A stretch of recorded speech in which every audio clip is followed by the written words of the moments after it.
welcome to Two Steps Ahead Podcast. Two Steps Ahead Podcast, highlighting the stuff we've stepped in so you don't have to.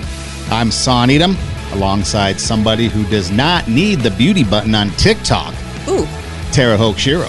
There we go. Hey, guys. Welcome back. Are you familiar with that? TikTok? No, TikTok, first off. Oh, the beauty button? Yeah, are you familiar with that? I did not. Does it take away the... Well, supposedly, as it goes, you dress down, ugly, hair a mess, and all that, and then you look on your phone, and you're lip syncing or lip talking to, the script, and then you put your finger over the button, the camera. On the beauty button. And then when you take your finger off, now you're all glammed up. Wow. And so people have been doing that. Wow. To get over the boredom. There you go. There's doing a lot of weird things. Bored in the house, which is what we talked about last time. Joe, goes to show you, all you need to do is go to TikTok, and that will give you no more evidence that we need to get people back to work and over this than TikTok videos. I've seen people with balancing toilet paper on their behind, like, they bend over and on their tailbone. I've seen one lady in particular with red Solo cups over her. I can't. Ladies. I've seen people trying to drink like booze from different angles, positions. One person will have the stem of the glass in their mouth, and then they try to lean back and drink and drop it in the mouth of the person behind them. Yeah, we definitely need to get back to work. Tons of child abuse going on, not for reals, but I've seen pictures of the babies all like in costumes and stuff. Right. And I'm being joking about the child abuse. Like one had curlers in the baby's hair and it was like this orange. I don't know what they were going for. So yeah, a lot of people trying to do a lot of things a lot of challenges on social media, like country music, shot challenge. Okay, the shot challenge that has been going around is the most ridiculous thing in the world. I haven't seen that one. What is Basically, that one? you challenge somebody on Instagram story to take a shot. Okay. I have about 10 people challenge me on that? It's like there's the push-up challenge where you like do 10. Well, first it was 20, and then I think people couldn't do 20, so then they got to 10, to 10 push-ups, the 10 push-up challenge. So that was kind of funny. And so, people are being creative. People are being, let's just say they're expanding the imagination.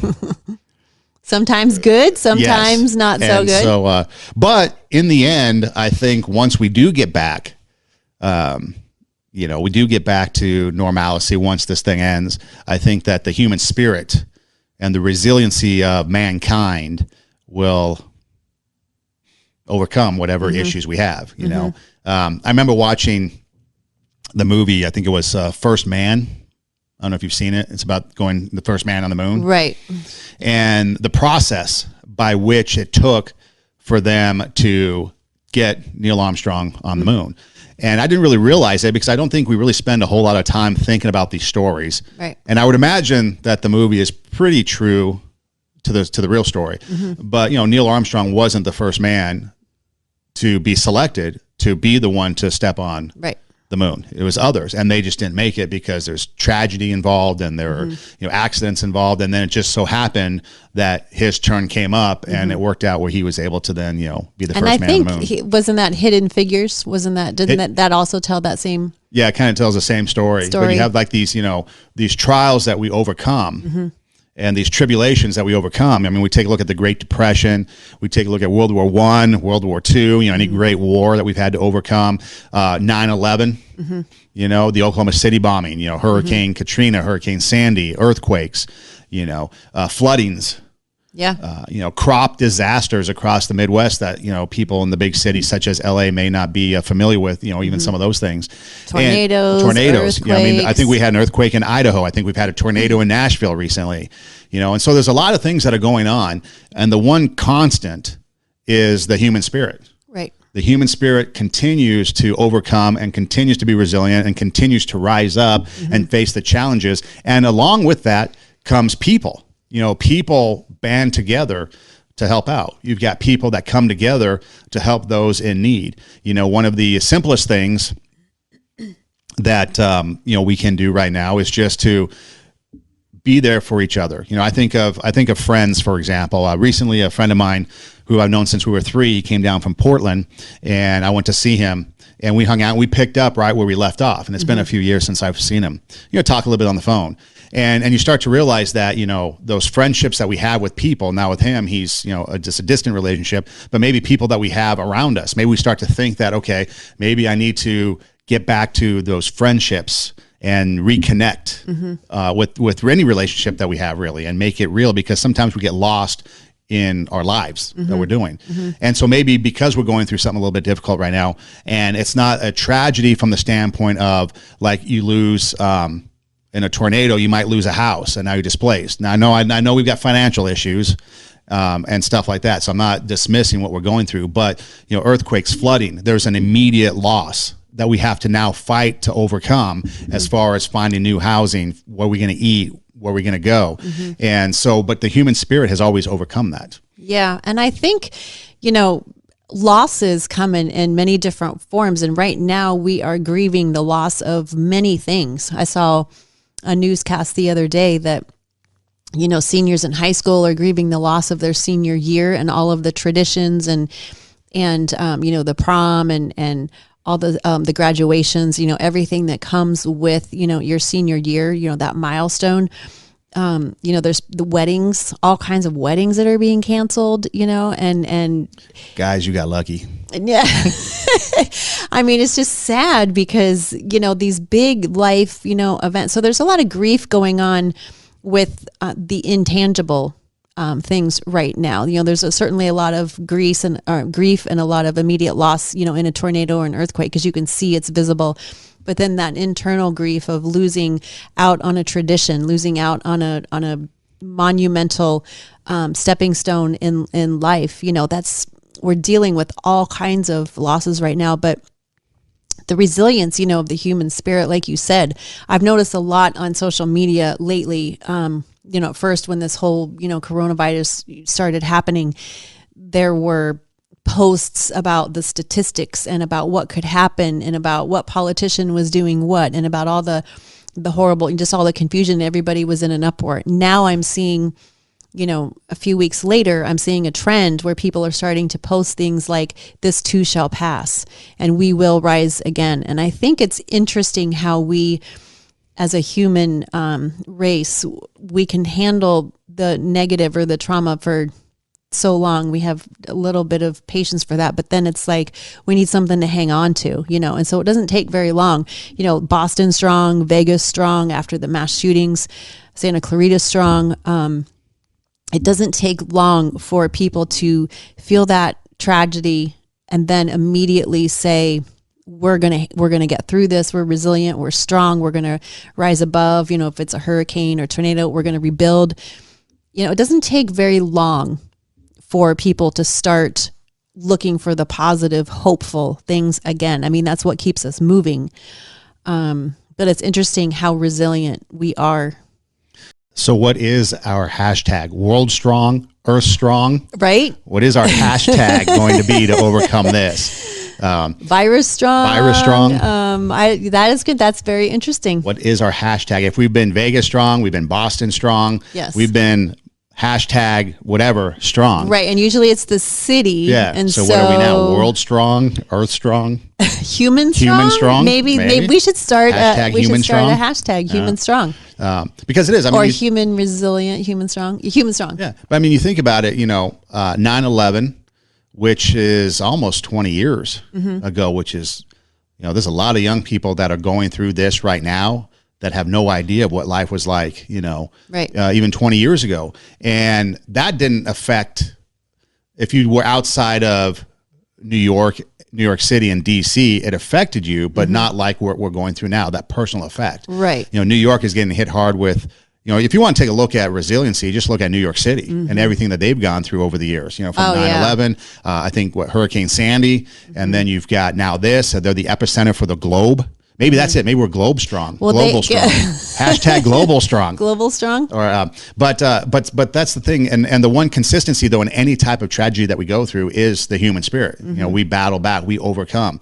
And I think that that's the one positive thing that we can look for. Like you said, on social media, we're starting to see, first off, if you are panicked about what is going on, the number one thing to do is turn off the TV. Yes. Do not watch the news. Yes. Because they're just going to keep you in a frenzy. Or at least 24 hours. Like turn it on for 1 hour a day to check the updates and then turn it off. Top of the hour is usually when they start a new show and give you the latest information, then cut it. Yeah. Because all you're going to do is panic. But yeah, like you said, now people are starting to kind of look towards the positive. You're starting to see, first it was the panic memes and social media postings. Right. Then it was the jokes, everybody's, homeschooled now. So you've got the memes of the parents that are like, oh, first week of school, 2 kids suspended and a teacher fired for drinking on the job, and then it's like, hey, if you see me talking to myself, don't worry. It's just a parent teacher conference, so you start to see these like jokey memes. And then it's like, okay, now we're getting into the seriousness of it and everything's starting to settle in. And now it's looking to the future of like, okay, like you said, this too shall pass. We will overcome. We're going to battle back. We're going to rise up, whatever it is. And I think that's the good thing to look forward to is the human spirit bringing people back from the edge. Yeah, it's so inspiring because we were talking a couple of podcasts ago about continuing, using this time to continue with your passions or to continue in your skill sets and your talents. Like, they're still there. We still have them. We can still put them to good use. And I saw an article, a couple articles yesterday about people doing that. So a couple people are making masks. There's a guy that made a helmet, like a spacesuit type of helmet thing that you can hook up to oxygen in the hospital. And there were truck drivers that were coming to pick up and deliver these for free. And the guy that's making this equipment, his family, they're doing it in his garage, and he's been working on it for 4 years. And lo and behold, now they're ready to go, and now they're needed. So perfect timing. But he and his family are doing them in the garage, and he's still selling them for the same price. They were $162 before the virus, still $162. So there are good people out there that are using their skills and their resources that they have, and they're putting them into being creative ways to help each other out during, this virus. I think Tesla and Ford and somebody else, they're also making, ventilators, stopping certain car productions to make ventilators. And so we do that. We come together. And that's the upside of all of this, is that we see the good in people, and we see the hope and the passion still continuing, putting the energy towards, obviously, the crisis and helping each other. But that's the one great thing that we can be grateful for, because we've also talked about that, like patience. We talked about the last episode, and gratitude. All of these things happen in the opposite situation. Otherwise, they're not. You can't be grateful if it's a blue sky day and there's no stress, right? So we can be grateful that the human spirit, people rally around and they rise up, and we are strong, and we do bounce back. Yeah, you see breweries, they're bottling beer. Yeah. Water. And they're replacing it with beer. Just don't give up the beer, please. They did that during the earthquake, because we need the beer to get us through this. No, but they're even doing things, and they're putting it out there, know. And that's the thing. There's one local gas station who lowered his gas, because I actually talked to the guy. He lowered his gas like 10, 15 cents, which doesn't seem like a lot. But it's a big deal. It's a big deal. And the reason why he did that, and he can only do it so much because of the cost of everything. But the reason why he did that, because he wanted to do his little part to try to help out, the community at this time of crisis. And so he was able to lower his gas prices a little bit. And then for me at the time, I added in, because we go to the store and you swipe your card if you get the club card, and then you get 20 cents off on your gallon of gas. I don't know if people are familiar with that. If you get your club card at the store, like the Vons card or your Ralph Rewards card, I guess it is. Your rewards card. And actually I steal my dad's. And so you get 20 cents off a gallon. And so that 20 cents, that one time, plus the 15 cents, that was like 35 cents per gallon. And you're talking about, 15 gallons-ish, if depending on what kind of car you drive. That's, significant savings. Right. So then I went inside and bought a bunch of snacks beer. from him. Yeah, no, it wasn't beer. I bought a bunch of snacks. I was driving. Don't drink and drive. And so again, it was just a way for him to have his part in helping. And that's the little things. There's people I hear just, the elderly is a high risk group of people, and so there's people out there that will go to the store, There's people out there that will go and try to get the medicine from the pharmacy. Right. And those are the little things that we can do that go kind of unsung. Yeah, we all like the big story, the headline making so-and-so did such and such to help out. But really, the backs, what does it say? America was built on the backs of the little guy. Mm-hmm. And that's what happens in these times of crisis. It's on the backs of the little guys. Just because we don't have a brewery that we can bottle water and ship out, or we don't have manufacturing in order to make ventilators, it doesn't mean that we can't help out in a way in any crisis, or just in day to day. I think in our last podcast, we talked about looking at ourselves now, reflecting on what we are, making changes, in that case of patience and understanding from what other people are going through. But why can't we do that in 3-4 years down the road? Why can't we do those little things to help out others? Why can't we start instilling in ourselves habits? Because in times of plenty, then we're like, whoo, okay, beach time, and we relax, and we don't need the discipline because everything's fine. Well, true. Yeah. But you're right. I mean, this is a great time to start that discipline and to really pay attention to who we are and to what we're doing. And it's a great reminder to all of us that there are, because we have a tendency, especially in the news, it's like the crime report, this is a great time to remember that there are really good people who do want to help and who do want to use their, and any of us can do it. I heard somebody say the other day, well, I don't live near somebody who is making masks or who's doing this, so I can't help, but I can do this. Right. And so there's always something that we can do. Even doing this podcast might offer somebody encouragement during this time, or give, food for thought. So hopefully this is helping during this time. Hopefully keeps me sane. So if anything, it helps me. We talked last podcast last week about the issues you were going through, and it's therapy for me to come and do these. So if anything, it's helping me. Right. We can give therapy to each other because we're both a mess. Except I don't know, you're a little bit more messier than me, and that's why I think said that the line this is half right there. is the dysfunctional half of the table, and stay on your side of crazy people. We still haven't decided what your half of the table is. I don't know. But so okay, we talk about the stuff we've stepped in, so you don't have to. So maybe not to pat ourselves on the back, but again, it's about us sharing so that maybe you can learn something. So just the other day, neighbors, they were 6 feet talking. And so, I tossed them because my dad is a senior citizen. So he gets the special, hour ahead of everybody else to go to the grocery store. So he's able to get supplies.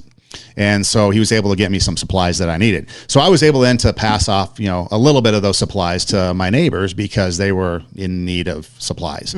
And so I don't think it was a big deal, but at that moment in that time, for them, it's a big deal because they literally said they didn't have anything, because every time they get to go to the store, even if it's bright and early, they get to the store, everything's gone already. Right. Because, people have come through and scooped up everything, all the essentials. Right. So something as simple as that. Or if I can go back a few years, there was a coworker of mine one time who started to have issues with vision problems, started to lose his sight.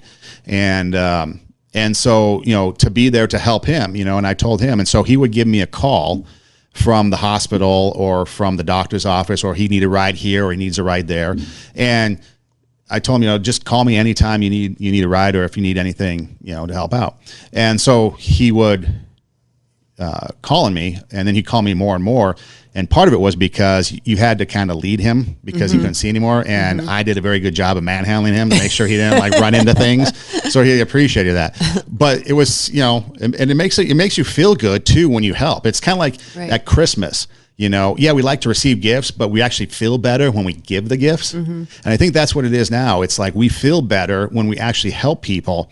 And it's the manner in which you go about doing it too. It's like, are we seeking the praise, or are we just seeking to help? And I think that's the thing that we can do now, and in any crisis and in any time, is be the people that help, and with the little things, because those little things to the people that you're helping is a big thing. Right. And that's being a part of community, is participating in the collective need and being helpful and providing services that people, it's a way of being a member of the group. You're participating, you're giving back.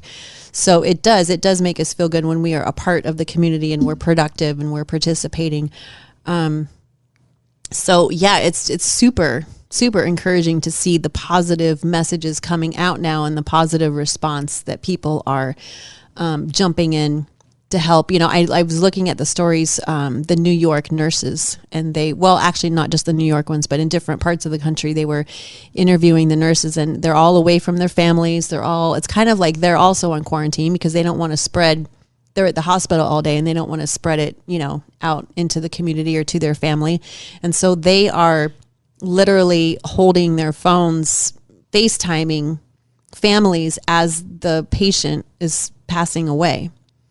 And that's just so hard for them, to be around death all day long. People are dying. Some people are, surviving, obviously, but just to be on the front lines like that is, it's heartbreaking to watch. And so when we have this resiliency alongside of it, and we can have laughter alongside of it, and we can have the support, alongside of it, I think it's a way that we can all kind of, because it's hard to wrap your mind around it.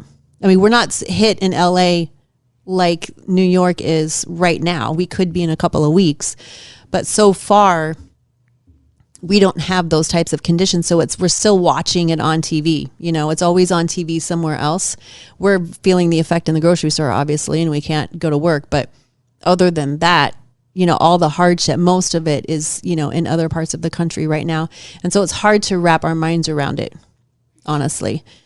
Yeah, that's the other thing too. Like you mentioned, the sacrifices of the nurses and those on the front line. Sometimes the resilience and the greatness of mankind, person, is the sacrifices that we make, and that is something that we may not understand as an individual, because for me, I'm not really sacrificing anything because I have nothing to sacrifice. I'm at home. I don't have a job that requires me. I don't have a job, but I don't have a job that requires me, to interact with anybody. Call him. I don't do anything. People ask me, what am I doing with my time? I just do whatever I want, whenever I want, because I have no deadlines. I have now no you job. should clarify why you don't have a job. That happened a few podcasts. Yeah, a few podcasts ago. I was working at an educational institution, and every year a contract comes up, and they can either decide to renew your contract or not. And for whatever reason, they decided not to renew my contract. So my contract is coming to an end. And so therefore I will not be working at this educational institution anymore. So, and so for me right now during this time, which actually turned out to be a blessing, because teaching during this time is a huge headache. And so the little blessings, the unseen blessings for the short term is I don't have to deal with any of this stuff from a teacher perspective. Right. But the long term is in a couple months, I'm out of a job. I'm out of a paycheck. And so sometimes unions are really good. And so anyways, so I don't have that. But what can I do? And like I said, maybe doing these podcasts allow people an opportunity just to maybe learn something. Maybe, they're going through it too. Misery loves company. Or maybe it's an inspirational thing. Let yourself be great, take your passion, make it happen. One of the things that we were talking about, which if we can do some shameless self-promotion, is I've been working on the podcast and working on trying to get our brand or what we're doing and grow it, because that's one of the things we like to do. And so now one of the things that you can do is if you have an iPhone, you can say, hey, Siri, play Two Steps Ahead podcast, and we come on. If you're on an Android, you can say, hey, Google, play Two Steps Ahead podcast, and it comes on. If you have Alexa, she'll play it for you too. And so I'm taking, and so for me, that's just me doing stuff for me. But that's what I can do because I'm helping myself stay sane in this time, because we talked about in the last podcast about, kind of the things that we go through and the struggles and the understanding. But I have to look, because I'm not really put in a situation where I can help on a daily basis, because I'm just not around people. I'm not around anyone. Like I said, I gave some, some supplies to my neighbors because they were low. But in this thing, I don't really do anything because I'm not around it. And we're not supposed to go and seek out. I mean, I went over to my mom and dad's the other day because, or maybe it was a week ago, because she's now working from home and needs some assistance with her computer. And I was hesitant because, they're in the high risk area. And it's like, Right. you don't want to bring that in, but Right. I figured I'm okay, cause I'm really not around anybody. So I try to do little things, but we're not supposed to go out and help people. So I'm kind of limited. Okay. That's just my situation. Now for others like nurses, doctors, first responders, people like that, their sacrifice is greater and they're contributing more. And for them, that's awesome. And that's great that we can do that. And so now what can I do to maybe help support that? And maybe that's donating something. Maybe that's, like you said, helping, deliver things, whatever. We have to each figure out what we want to do, but there is a way we can all help is the point of all this. There is a way that we can contribute. We just have to find out what it is that we can do in our situation to help out. And I think what you're hinting on is that when we have something bigger than ourselves, that's when the resilience and the hope kicks in, because it's not just, we have our experience going through this, but the entire world is going through this right now, which is kind of weird, is that we're having this global experience and a national experience. And I think that when we look at it from the perspective, like this is bigger than myself, then I can join into a cause that's bigger than myself. That's when the resilience, that's when we really see it. And then also the question is, well, how do, what makes one resilient, and what is resilience, and that ability to bounce back, and how do you, bounce back? And I think a lot of it is just having a perspective from the macro, from the 10,000 foot level. Things look really big. The buildings are really, really big when you're standing on a street corner and you're looking up at a building that's, 15, 20, 30 stories high. But if you get into an airplane, now all of a sudden the buildings pretty much disappear if you go high enough, right? And all you see is just landscape. And so your vision completely changes when we have this 10,000 foot, perspective that, oh, yes, there's a building there, and yes, it's in my way, and I have to navigate this building. But when I get up high enough, look what's on the other side of that building.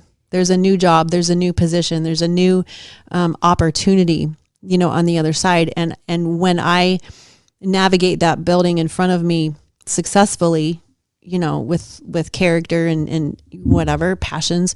Now when I come on the other side, I'm stronger, and look, there's all these other things, the next thing to conquer, and the next problem to solve, and the next hill to climb. And that's the human experience. And I think sometimes we get so bogged down on the street corner, and then we're in the weeds, and then we can't see anything because we're stuck in the weeds. And it's like, no, you go up in the airplane, the weeds are just one little thing, but look at your whole life as a whole. Look at the whole perspective, the timeline as a whole, and from this higher level. And I think that striving for the next thing and solving this problem and conquering this hill is where that resilience kind of comes from. And then, we're going to have other problems later in life. There's always something, right? Like the psychologist will always say, if there's not anything going on in your life right now, that means that there's one on the way. Calm before the storm. Right. So it's, how are we going to handle, it's not what happened to us, it's how we handle what happened to us. We throw that around, but what does that really mean? It means that even when we are in the middle of a stressful situation, we can still have dignity. We can still be calm and patient. We can still use our logic. And we can still have that hope and the resilience that this isn't all there is. There's always more coming, whether it's this life or in the next life, in heaven. But there's always something to look forward to. Reminds me of the scene in the movie Robin Hood with Kevin Costner. Yeah. When he first meets Little John and they're doing their stick fight, with the thing. And Little John ends up being dunked in the water and he can't swim. Yeah. And Robin Hood tells him basically stand up. And he stands up and, the water's not that deep. Initially, he thinks he's drowning in deep water. Right. And then he stands up and realizes it's like, knee high, maybe waist high. Sometimes that's what we get. We get lost in what we're doing and we think we're drowning. But in reality, if we just stand up, we're going to be okay. Right. And we have to and it's hard because when you think you're drowning, it's hard to have that reason and common sense and logic in us to say, I just need to stand up. Right. And everything's going to be okay. And sometimes someone else can come along, maybe us, and be the person that tells you, hey, stand up because it's going to be okay. When you look a year from now, when you look 2 years from now, things will probably going to be okay. If you look 5 years from now, things will probably be okay. We might be struggling or going through something different, but it's going to be okay. And if we band together like we do in times of distress and like we have in the past, if we band together, everything's going to be okay. And the alarm bells are going off in my head. So I want to clarify that sometimes it's in 5 years from now, it's not okay. But we have to get to the point where we fortify ourselves so that we are okay. And I think that's the point, is that these times of stress, we have a decision to make. We have a decision of like how we're going to handle it, how we're going to, what kind of an attitude are we going to let go of our dysfunctional behavior? Like, this is the perfect time when things are highlighted and highly tense and highly stressed. This is the perfect time to recognize those idiosyncrasies that we have and those bad habits and those bad behaviors and do something with them. Because we can, if we're not growing, we're dying. If you're not living, what is that Shawshank Redemption quote, that if get busy living or get busy dying? It's basically that we're fooling ourselves if we think that we're treading water and we're not going anywhere. Like, it's literally one of the other. We're either going up or we're going down. So if we don't pay attention to that, and if we choose to ignore and just kind of survive, then in 5 years, it might not be okay. We might not be okay.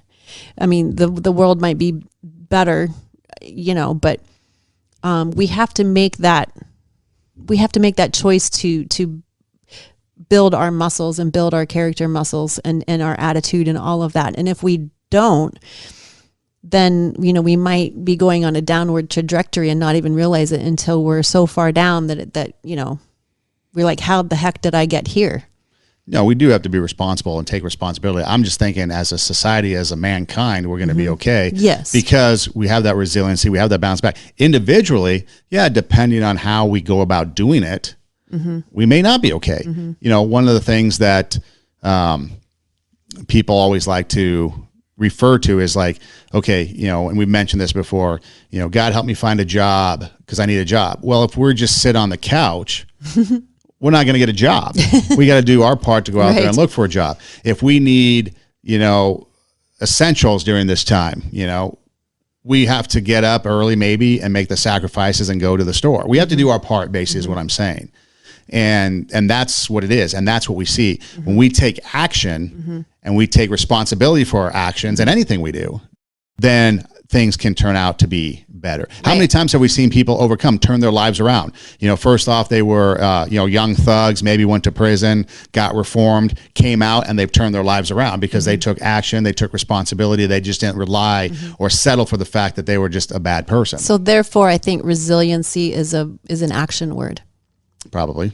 You have to do something. I'm thinking, because we don't prepare for these necessarily, and so my mind is going 100 miles an hour right now. So I'm thinking that the learner in you. Yes, I'm analyzing everything that we're saying, and so I'm thinking that resiliency is a choice to participate in that forward movement and to say, I'm not going to let this, because there are some people who, to use a physical analogy, there are some people that lose their house and they don't rebuild, and they're not stronger, they're weaker.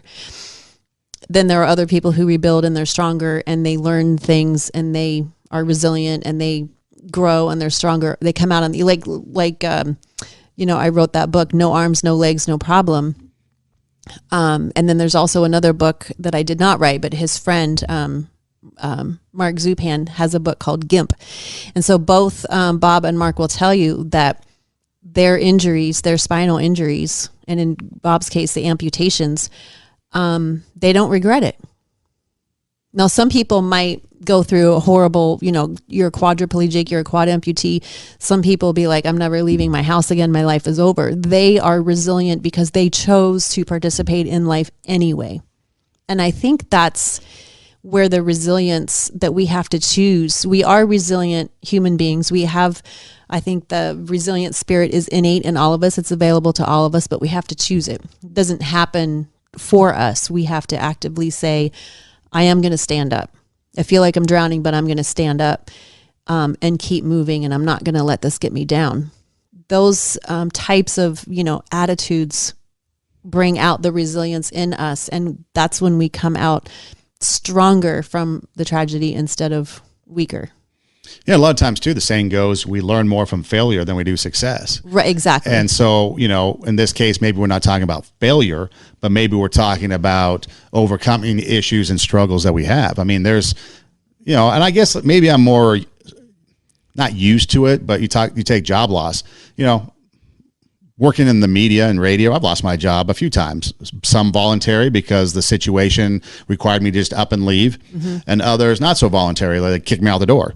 And so, so maybe I just am used to the fact that it happens, but something else is going to come of it, because I know me, and I know I'm not going to let this get me down. I know that I'm going to bounce back because I'm going to find something else. I mean, I remember taking jobs sometimes, working security. Jobs sucked, but I did it. It was graveyard and it was horrible, but I did it. And it got me through that time. Okay. And then there's other times where I've worked in radio and I've had to work the overnights, the graveyard shift. I've had to work all hours, get up early mornings, and, sometimes the shifts aren't desirable, but it's the job, you know? And so I know for me personally, those situations I can endure and overcome. And then they've led to better jobs. But see, you're humble enough to do that. Unless there are some people who are not humble enough to do that, to keep themselves going. And so and the reason why I think I keep coming back to this is because you are a type of person that just moves forward. You don't stop and like bemoan it. You don't say, poor me. You're not a victim. You're like, okay, let's just go on to the next thing. And we've had several conversations. I'm like, that is just so funny. Like because I have a tendency to overthink everything, right? And analyze the crap out of everything. And I get very stuck sometimes because I'm analyzing and over processing, and you're just like, just do it, just push the button, just be done already, right? And so then there are people who are not moving forward in life, and it's just one thing after another. And I think the message obviously I don't know everybody's story, but sometimes the message is you got to choose to be resilient. You got to choose to just keep moving forward. And things will happen, because there are a lot of people who don't adopt that attitude and they don't adopt that spirit. There was someone on Facebook the other day who I challenged to, I said, hey, that sounds like a great story. Why don't you write it? And they said, oh, well, it's hard to get people to respond. I've tried to write things before, and it's hard to get people to respond on social media and, whatever. And I said, don't do it for the response. Do it because it feeds your soul. Do it because you get to practice your craft, because you get to, he's a wonderful storyteller, a lot of talent. But I said, don't do it because it's your passion, and because it's fulfilling to you, and because it's highly entertaining and very good, and, do it for that. And it's hard, when we have this perspective of trying to please other people as opposed to just being who we are and just doing what we do, and just, and that's where I think the resilience comes from. It's like, okay, I'm not doing this because I'm going to get X amount of likes, or I'm going to get X amount of, okay, I don't have sponsors. Okay, I don't have this, I don't have that. So therefore I'm not that's not a resilient attitude. The things that have happened in your life are because you have a resilient attitude. You just keep moving. You just keep standing up. Like, okay, next thing, next. And you just keep going, right? For whatever reason, there are people who sit down and they see all the blocks, and then they can't get out of their own way a lot of times. And it's sad, because we all suffer. We all suffer when that innovation stops, when the creativity stops, when the passion stops, when, if you had given up, I wouldn't be sitting here right now. Right? Yeah, true. And I was sitting here and guess what? Guess what I was saying? I would love to do a podcast, but I don't have the equipment. I don't have the sound stuff. I don't have all these, everything that you see here. I don't have blah, blah, blah, blah, right? And then I get this phone call. Hey, you want to do a podcast? But it was because I was moving forward in other directions. I was doing the videos, which nobody, very few people watched to this day. There's very few views on those, but that's okay, because it wasn't for that. I was practicing. I was preparing. So, and then, and now we're here. And so, the community and the resilience of each other, we pull each other along and we bring resources to each other that we don't have. I never could have pulled this off by myself, but I can sit here and make you look good.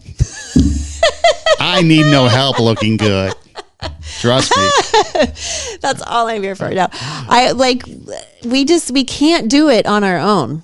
We have to do it in a community. We're not meant to be alone. And so when we have that resilience, it's contagious. And which is why it's so inspiring now on social media. The tide is turning. That's like, no, we are strong. We are human strong. This is going to pass and we're going to rise up again and the sun will come out again, right? Yes, the sun will come out tomorrow. We all know that. Well, and the other thing too, success breeds success. Mm-hmm. And so if you're going to be successful in one area, chances are you're going to be successful in another area. Right. I mean, I think back to the security job. Like I said, it was horrible. It sucked. It was overnight. It was the worst thing ever. But I put my all into it. And in fact, I remember telling one of the guys that worked with me, who was another guard, they would always go off because the overnights, there was nothing to do. Everything was on lockdown. Mm-hmm. And so you were basically there for if the fire alarm went off. Right. And so these other guys would want to go and sleep. And so they'd go hide. And I was the supervisor. And so they would go hide. And I told him, I said, dude, instead of hiding someplace where I can't find you, go sleep in the fire control room. So if a fire alarm goes off, it'll wake you up. You can tell me where the alarm's at, and I can run over to where the alarm's at. I'm not going to come hunt you down. Yeah. I don't care what you do. That's your choice. Yeah. But if you're going to do it, sleep in the fire control room. That way, then when the alarm goes off, you're already there. You can tell me where it's at and I can respond, and then we're good. Mm-hmm. You don't have to climb out of your hole from someplace on property. And so that's what happened. And in fact, one time the fire alarm did go off. And there was smoke everywhere. The fire department showed up, but there was no fire. It was like the biggest mystery. Oh, wow. It was bizarre because even the fire department was like, we don't know where the smoke's coming from. It was bizarre. And then we did find out that there was a homeless guy that was actually living in a place because they're doing some construction, and he had snuck in at some point. We don't know who, but that's what discovered him. So it was kind of ironic. But again, the point was, being prepared. So taking the situation, okay, I knew the guy was going to go sleep, put him in a place where it's advantageous for him to sleep because that's the only place I need him because I could do everything else. But yeah, success breeds success. And we got to take action in order to get something. We can't just sit on the couch in order for it to be done. And the other thing too, and I've mentioned this before in previous shows, are you going to be prepared and are you going to be ready so that when your dream job or whatever it is that you want to do, you get the opportunity to do it, you'll be ready. Mm-hmm. Whatever that is, it could be anything. And sitting on the couch and not trying to get better at what we do, not doing videos, even though nobody likes them and nobody watches them. Nobody per likes her them. words. Okay, nobody likes them. Whatever you said. You're doing them. You're right. See, that triggered me. That's funny. That's I meant like as push the button like. Oh, push the button like. Okay. Not like so as in like those are awful. The social media likes by pressing the like of the videos. Okay. Yes, there you go. But even though you didn't get those, it led to something else because you're practicing and preparing. Exactly. People need to do that. When people go to the academy, the sheriff's academy. I remember my brother was going to the academy. He had to go and get fit and get in shape. And so I remember I'd go run with him, and I would get up early in the morning and I'd go run with him. Mm-hmm. And or late at night, whatever the case was. And ball players, we're missing baseball now. But before it was spring training was used to get in shape. Mm-hmm. But now athletes stay in shape all the time because that's what you have to do to be successful. And then they come to spring training already in shape. Right. So that's the thing that we're talking about. Is getting yourself prepared, whatever it might be. Stay prepared, get prepared, so that whatever that happens. So that means if you have an adverse situation that goes on in your life, I know sometimes it's easier said than done, but we need to try to get over it and then move on and then get prepared for that next thing. And I think the resilience, I want to make clear too, that resilience doesn't mean that we are ignoring the pain of the event, or that we're saying like, oh, it's okay, no big deal, I'm just gonna move on. That's not what we're saying at all. Resilience is kind of like courage. It's like being scared and standing up anyway. It's having this trauma and saying, I'm going to move on anyway. Okay, all 4 of my limbs were amputated, but I'm still going to do life on my terms. I'm not going to let it define me. I'm not going to let it be an excuse to hold me back from life. Like, just because this happened doesn't mean that I can't participate fully in life and do what I want to do. And so resilience is simply ignoring the mandate to be like, okay, well, I guess you're done. It's saying, no, I'm not done. I'm going to keep fighting. I may have lost my house. I may have lost my job. I may have lost my limbs, but I'm going to keep going, because that's not all there is in life. And I think we get confused with, forgiveness and resilience. And it's like, it's almost like if we don't sit in our stuff for a while and kind of say, like, poor me, or get all kinds of sympathy. It's almost like we're not validating what's going on, if we move too quickly past something. And that's not what we're talking about. I mean, this is a very stressful time. People are dying. People are experiencing a lot of hardship right now. We can't ignore that. There's a lot of economic stress and health stress and mental illness stress. And this is just causing so many other problems, that we can't ignore. But the resilience part is saying, yeah, I'm going to honor that.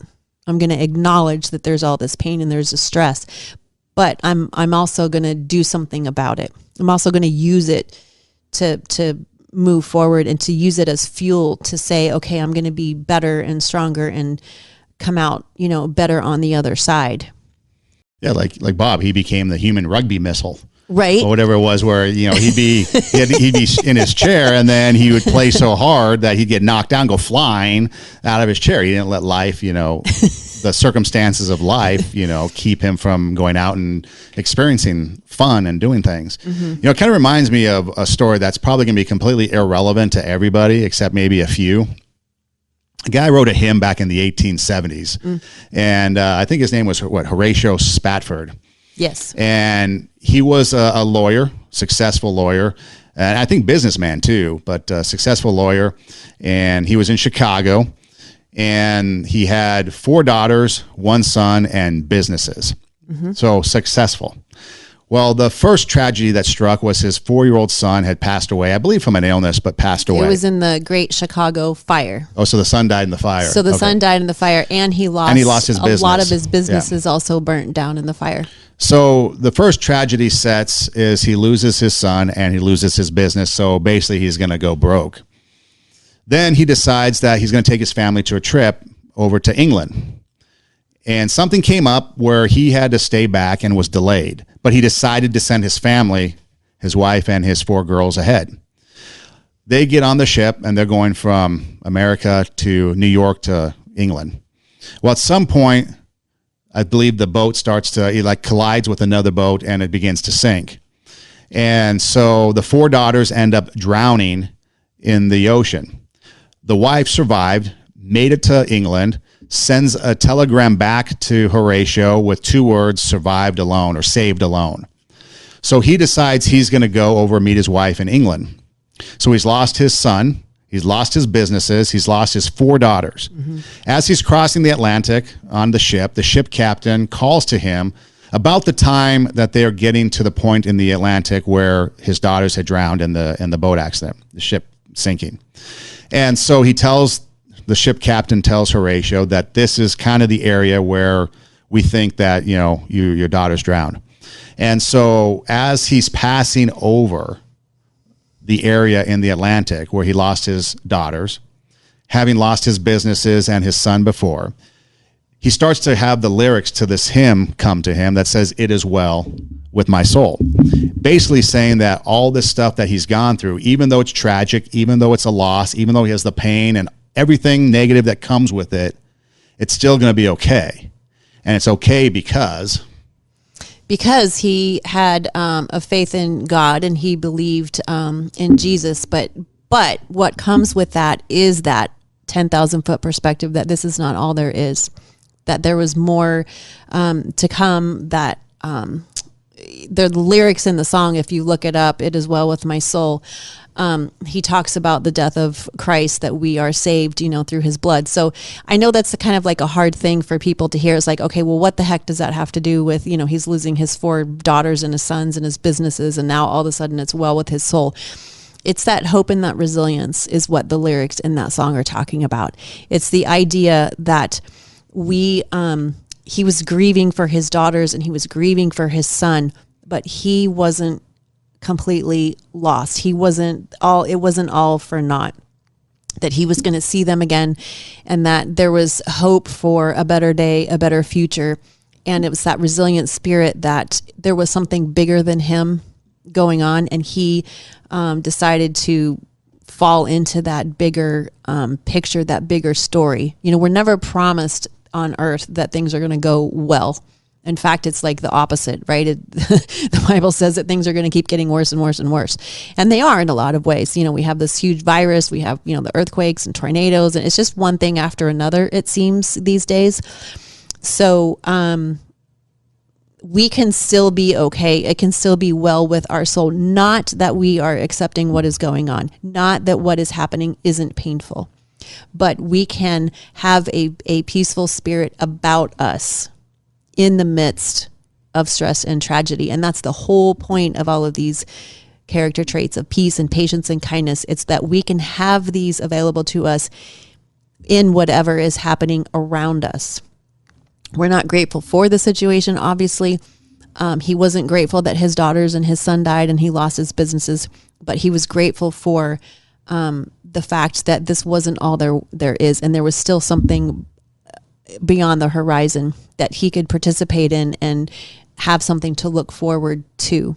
And so it's kind of a hard concept to understand, but that's basically, what it is, that we can still be, we're not crushed, we're not diminished, we're not taken down, we're not, life isn't over, that we can have a joy and a peace about us, because there's something bigger than us, and because there's a bigger story going on, and because it's not just what we see right in front of us. There's a huge story when we pull up to the 10,000 foot level and you get in that airplane. It's like, whoa, where did all this come from? Like, there's so much more going on besides just us. It's not about us. And so when we latch on to that, that's where the peace comes, and that's where we can just kind of relax a little bit. And when tragedy strikes, we can still we can cry, we can be in pain, but we're not going to be taken down and washed away. Yeah, and I think the thing there is hope too. At the end of Pandora's box, all these bad things came out, but in the bottom of the box was hope. Mm-hmm. And that's the thing that we have that we can still lean on, is the hope that in the future we can still make a difference. Mm-hmm. Things will be better. Mm-hmm. I can be proactively involved in making the world a better place. Right. These all these people that are jumping in and helping out, whether it's making ventilators, whether it's helping their neighbor, whether it's sacrificing being time with their family because they're on the front lines of battling the virus, so they have to be quarantined. Mm-hmm. Whatever it is, if we do our part in the hopes of making the future better, mm-hmm. I think then if we start focusing on that and taking the focus off of us too, because that's the other thing too. Once we start focusing on ourselves, the woe is me kick in and cripple us. Mm-hmm. And the hope too is that this is not all going to be in vain. Right. Because we could look at it and say, man, we're born in this life and wow, what a crapper. Like, what the heck? We could look at it that way, or we could say, okay, there's a reason for all of this. There's a purpose for all of this. I don't get it. I'm not really sure what it is, but there is a purpose. And then someday we'll know, and it's not going to be all in vain. So this is not all, we're not just going through this big exercise of, tragedy and stuff. And it's like, oh, okay, well. Right. Because the biggest thing right now is, 2020 has sucked. Can we bring on 2021? And so I get the sentiment, or it's like we did one a couple, weeks ago, reset 2020, mm-hmm. and we get that, but it's also like, what can we do in this time? Right now to make it better and to rise up. Right. And to be strong. Right. Because we have it in us. We just have to bring it out. We just have to be motivated. Be motivated to get out there and to help and to be a part of the solution, be a part of the change, be a part of making this place and bringing that hope and moving it forward, so that whether it's in another month when we all get liberated, or whether it's, in another year when things tend to kind of rebalance itself out, or whether it's 5 years from now, we just don't know, or maybe it's tomorrow. Maybe today is the day, because we never know when it's going to be our last day. Yeah. So maybe instead of making ourselves great, maybe it's make ourselves great, or let yourself be great today. Yes. Take your passion and make it happen today. Because we don't know what tomorrow is going to hold, especially in this time. That's right. So do it today. Yes. We are 2 Steps Ahead podcast. We highlight the stuff we've stepped in so you don't have to.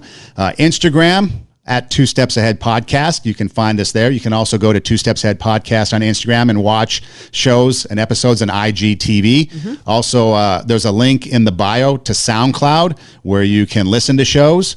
My Instagram is at Edem Rocks, EIDEM ROCKS. And I am at Tara Hoke Shiro, TaraHokeschiro. And if you need things to do while you're sequestered, you can go to YouTube and search 2 Steps Ahead podcast. We're also on all the major platforms as far as audio goes, Spotify, Pandora, etc. But you've got your phone because you've been scrolling on Instagram and social media. If you have Apple, an iPhone, hey Siri, play 2 Steps Ahead podcast. He's so excited. We pop up. If you are Android, hey Google, play 2 Steps Ahead podcast. We pop up. If you have Alexa, oh yeah, she'll play it too. 2 Steps Ahead podcast, and we pop up. So the easiest thing to do is just say, hey, whatever you have on your phone, hey Siri, play 2 Steps Ahead podcast, and we pop up. That's the greatest thing. So you will never be alone, because we are right there. That's right. At the request of Siri at Google, Alexa, and we pop up. 2 Steps Ahead podcast, highlighting the stuff we've stepped in so you don't have to. Let yourself be great today. Take your passion, make it happen Today. Don't shit on yourself. Don't shit on yourself today. Ever. Or ever, for that matter. And hey, thanks for listening. Do tell a friend. One of the things that you can do for us is to tell people about us. That'd be greatly appreciated. And again, do what you can to better society, because after all, we're human strong. Thanks for listening. We'll see you next time. Thanks, guys. Take care.